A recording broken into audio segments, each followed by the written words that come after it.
dadweyne ugu bigaan wayda akayd doonaa haddaan wax laga qaban Cabbaas Bashiir Abuukar Axmed Maxamed Cadaan ahayd habeen jimca soo galayso igarkaygu meyd ahay waxaan joogaa maanta jimca ka siyeeda ii tahay igarkayga filinjeer u dhex yaala 12 saac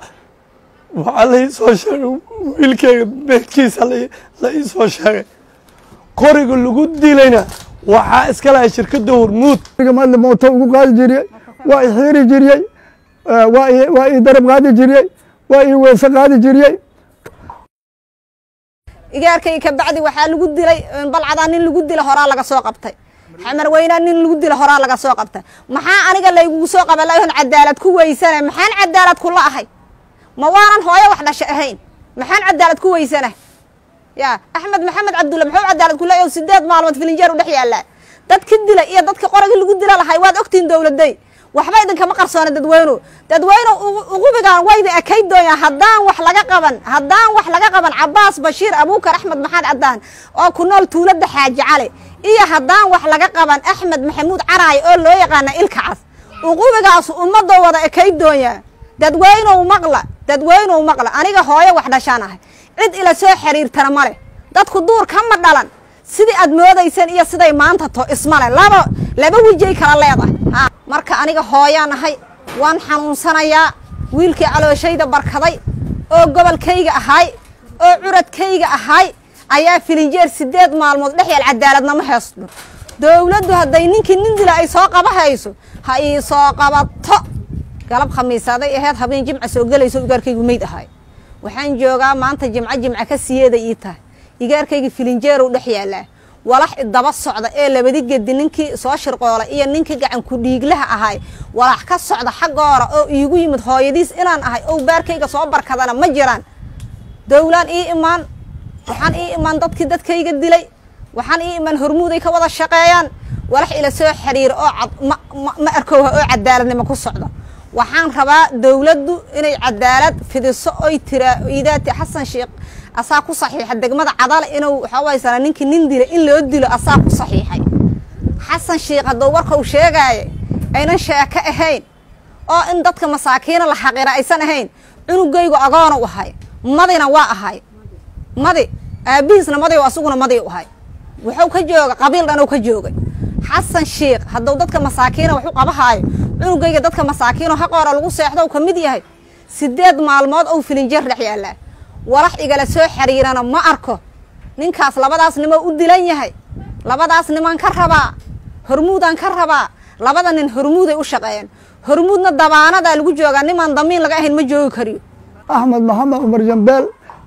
naan sayduna iyo tahay Axmed Mantaan la yaqaano Soomaalida ku dhaqanta deegaanka bariga madla Shabeellaha dhaxa Axmed Mantaan iyo magacaygu u yaqaaneen oo iyo bariga mahadle Axmed Maxamed Umar la yaqaanin iyadoo bariga mahadle hadaan ma hasadaan uga baxo gabarta la yiraahdo Xaawo Axmed Mantaan reer galay gaartay waxay ku reer gashay degmada Boondheere xamalay ka soo qaaday wiilkii qabamadii wahay waa hajaabtay aray timiday 4 bilooday ahaday degmada Cadale oo ku dhashay 20 sano oo joogay 9 iyo koobaan joogaa anoo wiilkayga ahay wuxuu ugu qaadi jiray bariga madle mooto ugu qaadi jiray waa xiri jiray waa darab qaadi jiray waa weesa qaadi jiray taas ma hasadaan uga gudbo Axmed Maxamed Nuur Maxamed Cabdi waxaa sariirtiisa ka soo waday Cabbaas Bashiir Abuukar Maxamed Cadaan ka soo waday hadduu ka soo wadana wuxuu keenay bariga madle degmada la yiraahdo Shabeellaha dhaxo balcad ka tirsan raaga helle maanta haddaan ma hasadaan uga gudbo bismillaahir rahmaanir rahiim magacaygu waa Yuusuf Maxamuud Maxamed waxaan ahay adeerka Axmed Nuur Maxamed Cabdulla Maxamed 5 bisha koowaad 2023 saacadu markay ahayd 10 saac ay bar waxa la ii soo sheegay 12 saac wax dhimana waxa la ii soo sheegay wiilkayga in uu dhaawac yahay oo xamar loo soo siido waxaan diyaariyay dhalinyaradii aan dhiiga ka shubi lahay iyo wixii oo loo baahday oo qarash ah 11 saac waxaa la ii soo sheegay wiilkeyga beedkiisa la ii soo sheegay niman oo wiilka la yidhaha Cabbaas wuxuu yidhi meedka dib aan u celinaynaa waa ka diiday waxaan idhi meydka degdeg ha laygu keeno haddii la duugana anaa imaanayo waxaan idiin sheegaa madaxweyne xasan sheekh shalay wuxuu dhahayey ninka la yidhaahdo qofkii qof dila waa la dilaa nimanka waxay u sheegeen ninka la yidhaha axmed maxamuud caraaye oo ku magac dheer ilka case iyo Cabbaas Bashiir Abuukar waxay u shaqeeyeen shirkadda Hormuud qoriga lagu dilayna